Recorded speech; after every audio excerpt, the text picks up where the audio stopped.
Hello, this is question 3 from the MAT Specimen A paper from 2009. So in this question, we'll consider a function f of x defined by that. So we've just got a positive quadratic where p is a constant. Show that the function f of x has one stationary value in the range 0 to 1 if p is between 0 and 1 and no stationary values in the range otherwise. Well, obviously. I mean, the stationary point is the minimum is at x equals p. So that's going to fit, isn't it? I mean, that's just completing the square on this. This is like GCSE stuff, isn't it? So x minus p all squared, and then we've got to take off the p squared, and then we've got to add on the 3. So we've got a minimum at x equals p. And that's that then. So therefore, if p is in the range from 0 to 1, then stationary point in range x between 0 and 1. Well, that wasn't much of an opening question.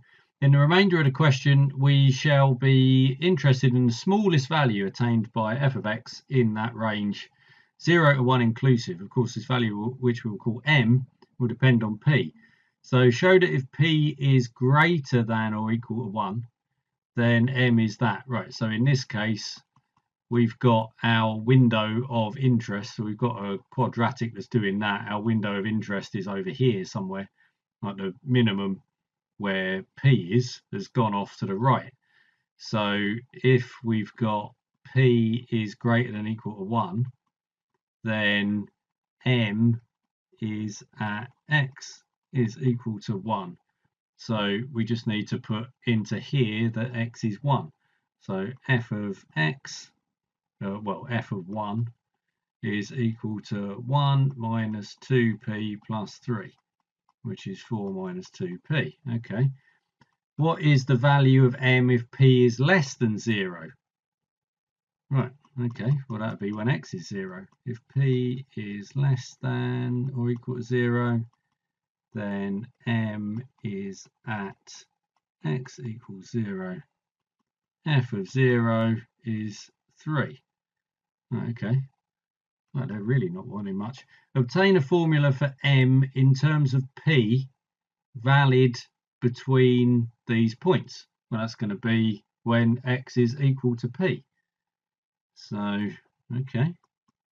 Right, so if we've got p is between there and there, then m is at x equals p. F of p is going to be p squared minus 2p squared plus 3, which is 3 minus p squared. Using the axes opposite, which I haven't actually copied onto here, we need to just sketch it all from the range of -2 to 2. Sketch a graph of m as a function of p in that particular range. Okay, so we're not going to be getting much in the way of negative stuff here, are we? So we're getting anything negative? No, we're not. So I don't need to worry about any negative values at all for m on here. There's some wonky axes. There's m, there's p. Then we've got -1 and we've got 1. So in this range in between -1 and 1, we've got 3 minus p squared. So we've got something which is doing, oh no, it's not in the range. It's the range of 0 to 1 for p. So it's doing that. So that's going here at 3, because when p is less than 0, we're just getting a flat line at 3. This is coming down to 3 minus 1, so that's at 2, which fits in with 4 minus 2 being at 2. When we get to 2, okay, I've gone a little bit off here, so at 2 we are at 0. So what's the gradient at these then? So the gradient here, are we going to get a smooth transition? We are, aren't we? Because we're getting -2 for the gradient in both cases.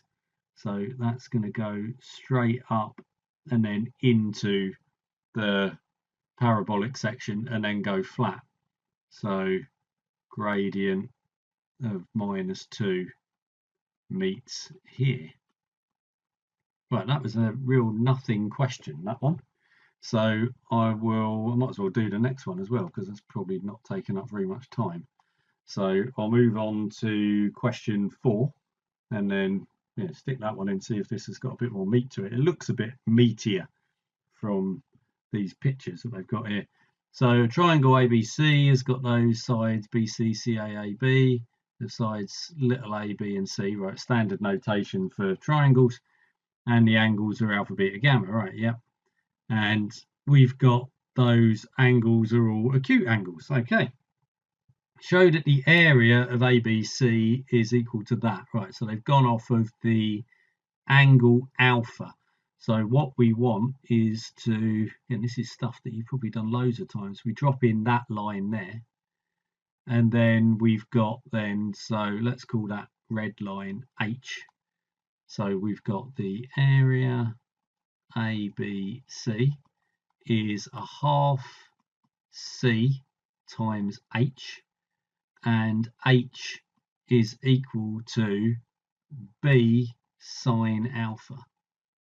So that means that this is then going to be equal to a half BC sine alpha. Deduce the sine rule on all of this. Right, well, we can do this. We can repeat this. Again, this is just standard textbook stuff. There's nothing, there's nothing to think about here. We've sort of done this loads of times from GCSE level.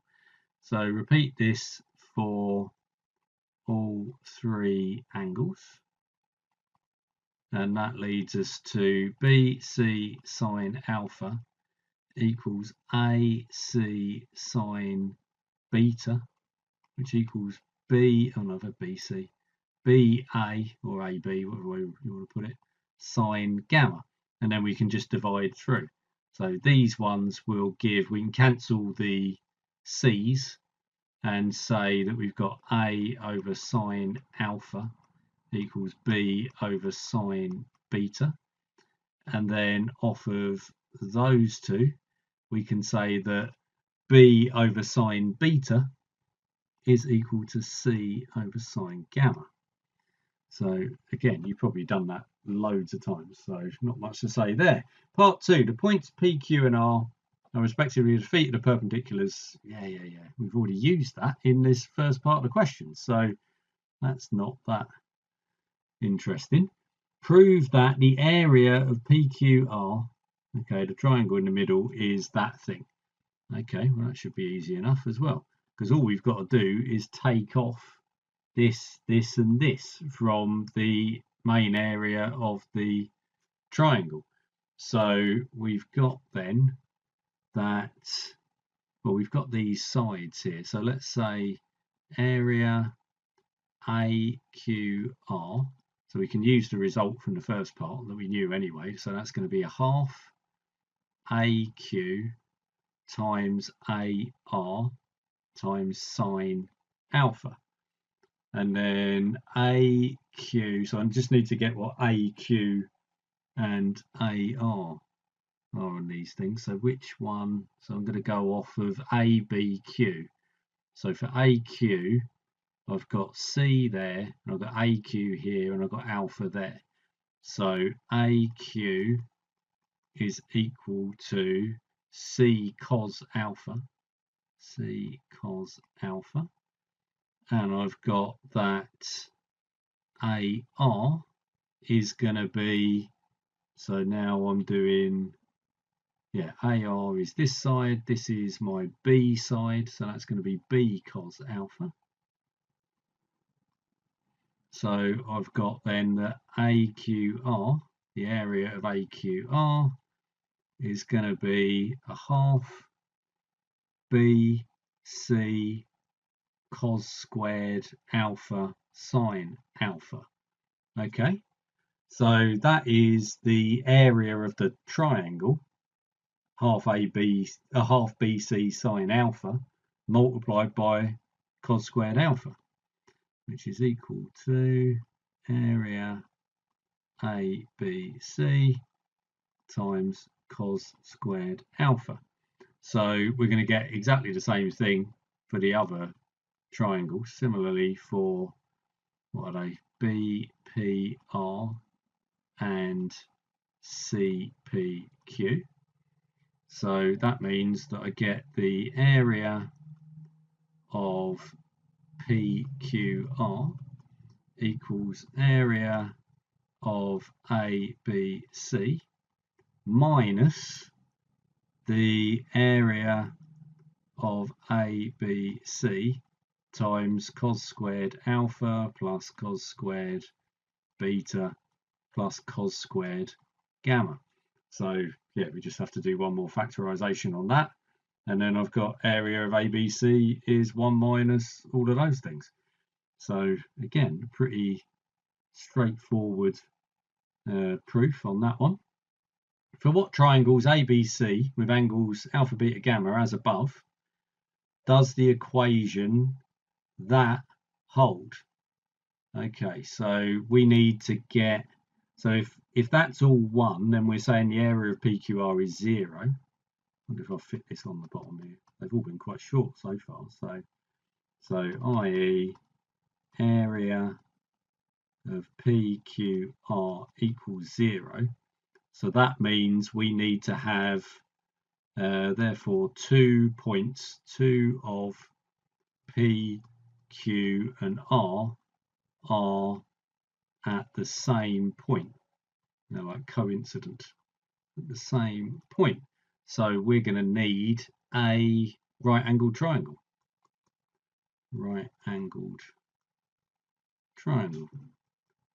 So what are we having to, what triangles ABC? Yeah, we're allowed that because we can go up to a pi by 2 on an angle. Right, that was another really, really quick question, but I'll leave it on 2 and here. I don't want to just keep stacking them up, but still, that's 2 quick ones. This specimen paper doesn't seem to be anywhere near the complexity of the actual papers. I don't know what specimen B is going to be like. I haven't looked at that yet, but specimen A is not shaping up that well, really. It just seems a bit meh as a set of questions.